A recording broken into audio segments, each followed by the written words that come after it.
मैनपुरी सपा सांसद डिम्पल यादव के नेतृत्व में मैनपुरी में बड़ी बैठक हुई। सपा सांसद ने कहा, लगातार संसद में मैनपुरी के उज्जवल कार्यों के लिए आवाज उठाते हैं। वोट चोरी को लेकर सपा सांसद ने क्या कहा, देखिए पूरा वीडियो। के अंतर्गत जो योजना चल रही है उसमें काफी लंबा घोटाला देखा है। जिस तरीके से 98% सदन में जो कार्रवाई की बात कही है वो 46% धरातल पे है, तो इतने बड़े भ्रष्टाचार किस तरीके से हमने संज्ञान में लाए हैं और कहा भी है कि बहुत सारी सड़कें ऐसी हैं जो तोड़ दी गई हैं और बहुत कम जल जीवन मिशन के तहत जितने गांवों को प्रमाण पत्र देना चाहिए था उतना प्रमाण पत्र नहीं मिले हैं। बहुत ही, मुझे लगता है 82% प्रमाण पत्र अभी तक नहीं मिले हैं।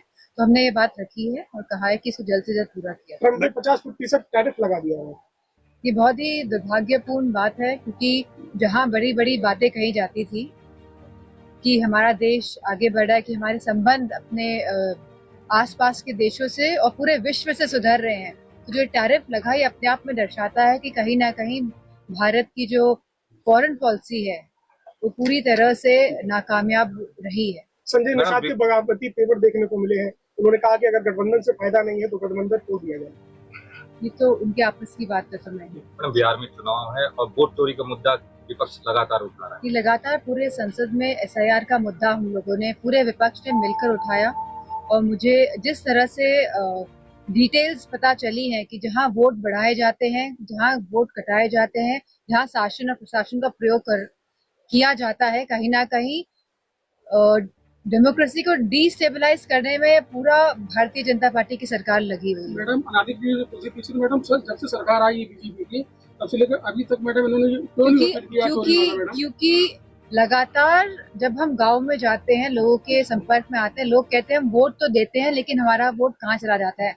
हम चाहते हैं तो आप लोग आए सरकार में, लेकिन वोट देते हैं लेकिन वोट कहाँ चला जाता है। तो अब पूरी पारदर्शिता से ये समझ आ रहा है कि भारतीय जनता पार्टी हर हथकंडे अपनाती है और सभी इंस्टीट्यूशंस का प्रयोग करके कहीं ना कहीं हमारे संविधान और हमारे डेमोक्रेसी जो प्रजातंत्र है उसको तहस नहस करने में लगी हुई है। वोट अधिकार यात्रा निकली गई, उसमें क्या राष्ट्रीय अध्यक्ष जी शामिल होंगे वोट अधिकार यात्रा में? जी, बिहार में जो यात्रा है उसमें 30 तारीख को प्रोग्राम है। संबल घटना को लेकर के न्यायिक कमेटी का गठन कर दिया गया है। न्याय कमेटी संबल की घटना को लेकर न्याय आयोग की संबल घटना की रिपोर्ट आई है, उसमें मुख्यमंत्री को उसमें कहा गया कि ये घटना पूर्व नियोजित षड्यंत्र था। अब न्याय आयोग की टीम गठित कर दी गई है। लगातार देखने को मिल रहा है जब भी कोई बहुत ही विशेष मुद्दा होता है तो उस मुद्दे से भटकाने के लिए भारतीय जनता पार्टी के लोग या उनका गुट कोई ना कोई इस तरह की प्रकरण करता है जो लोगों के बीच में भ्रम फैला सके और सही मुद्दों से ध्यान भटका सके। मैडम, जो इंडिया पाकिस्तान के युद्ध में लगातार हो रही है कि CM और PM जो भ्रष्टाचारी अगर होंगे तो 30 दिन का जो टाइम दिया गया तो उसमें अन्य मंत्रियों को क्यों नहीं शामिल किया गया है? नहीं, हमें ये सोचना पड़ेगा कि इस तरह का अधिनियम लाया क्यों गया, विधेयक क्यों लाया गया संसद के अंदर। ये इसीलिए लाया गया, कहीं ना कहीं सरकार नहीं चाहती कि डेमोक्रेसी रहे, क्योंकि अगर आप चीफ मिनिस्टर को ही भेज देंगे जेल में और वो भी कोई पुष्टि नहीं है, और खुद जहां हमारे जो चीफ मिनिस्टर साहब हैं उन्होंने अपने आते ही अपने ऊपर के मामले हटाए कि नहीं हटाए। मैडम, बहुत महत्वपूर्ण का सवाल है। 54 दिन से हमारे विधि के प्रहरी हैं वो सड़क पे है। DM अपने जो घमंड में इतने चूर हैं जो विधि विरुद्ध ही खड़े हुए हैं। आपने एक पत्राचार भी किया था, पत्र भी लिखा, उसमें इन्होंने एक जवाब भी दिया है कि जो विधि के प्रहरी हैं वो विधि विरुद्ध है।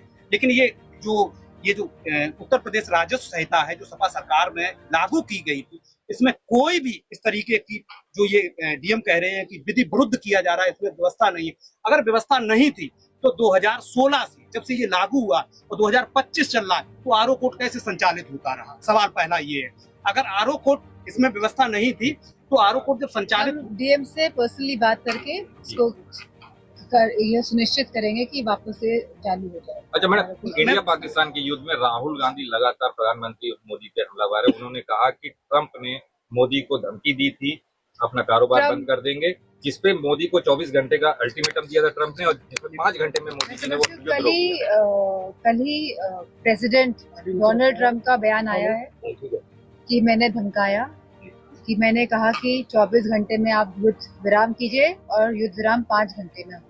या तो भारतीय जनता पार्टी के लोग डोनाल्ड ट्रम्प जी जो प्रेसिडेंट ऑफ यूएस है उसका खंडन करें उनकी बात का, और जब खंडन नहीं कर रहे तो मतलब ये बात सच है, अच्छा, वे स्वीकार रहे हैं इस बात को, अपने आप में ये दर्शाता दोनों ही है। देशों के लिए बोला था। आम आदमी पार्टी के राष्ट्रीय सेवक अरविंद केजरीवाल ने कहा है कि अमेरिका ने 50% टैरिफ लगाया तो भारत को भी 100% टैरिफ अमेरिका पे लगाना चाहिए। ये बहुत ही सोचने वाली बात है, क्योंकि कहीं ना कहीं इसका जो इफेक्ट है वो पूरे देश में नजर आएगा, जहाँ बेरोजगारी बढ़ेगी, जहाँ हैंडीक्राफ्ट्स में है, और अलग 50% बहुत मायने रखता है देश के लिए, और ये दर्शाता है कि भारतीय जनता पार्टी की सरकार पूरी तरह से मैडम अभी कुछ टेक्सटाइल्स में भी है, ब्रास के वर्क में है, हैंडीक्राफ्ट्स में है, कारपेट्स में है आपके, और बहुत सारी चीजों में उन्होंने टैरिफ बढ़ाया। मैडम अभी पार्लियामेंट खत्म हुआ है और अभी एक चीज पहली बार इतिहास में देखा गया है कि संसद में वोट चोर गद्दी छोड़ प्रधानमंत्री के लिए बोला गया। क्या लगता है, कितना आपको उचित लगता है प्रधानमंत्री के लिए इस तरह की बात? मैं समझती हूँ क्योंकि हम चाहते थे और लगातार सभी सांसदों की ये डिमांड थी कि एसआईआर पर चर्चा हो, कि जहां लगभग 80 लाख लोगों को सूची से हटाया गया है वोट डालने की जो सूची लाए हैं, जहाँ पे 80 लाख लोगों को घटाया गया है, तो कहीं ना कहीं सांसदों में भी आक्रोश था कि आखिरकार ये क्यों हो रहा है और क्यों ये सरकार नहीं चाहती है कि संसद में चर्चा हो। और कहीं ना कहीं जिस तरह कुंदरकी में हमने देखा है कि किस तरह का पूरा शासन प्रशासन का व्यवहार रहा है, इलेक्शन कमीशन को जहां लगातार हम लोग संपर्क करते हैं कि इस तरह की वोट चोरी हो रही है, कि वोट चोरी में सेंध लग रही है, लेकिन इलेक्शन कमीशन आंख मूंद के कोई जवाब नहीं देता है, तो कहीं ना कहीं सांसदों का गुस्सा है, और मैं समझती हूँ सही है। मैडम बिहार में राहुल गांधी जी की केवल डीएम को सस्पेंड कर दे आयोग, मैं संतुष्ट हूँ। क्या कारण है ऐसा कि अभी तक कोई कार्रवाई हुई नहीं? यह हम शुरू से कह रहे हैं कि आयोग सरकार के साथ मिला हुआ है, सरकार के इशारों में ही आयोग काम कर रहा है। महंगाई एसोसिएशन ने कहा है कि बाहर के लोग अगर भारत में सब रह रहे हैं तो कौन सा बड़ा गुनाह हो गया, इनको संरक्षण दे देना चाहिए। कहीं ना कहीं लोगों कहना है रोहिंग्या मुसलमानों को समर्थन देते। अब बताइए, रह तो रहे हैं, अब बांग्लादेश से रह रही है ना।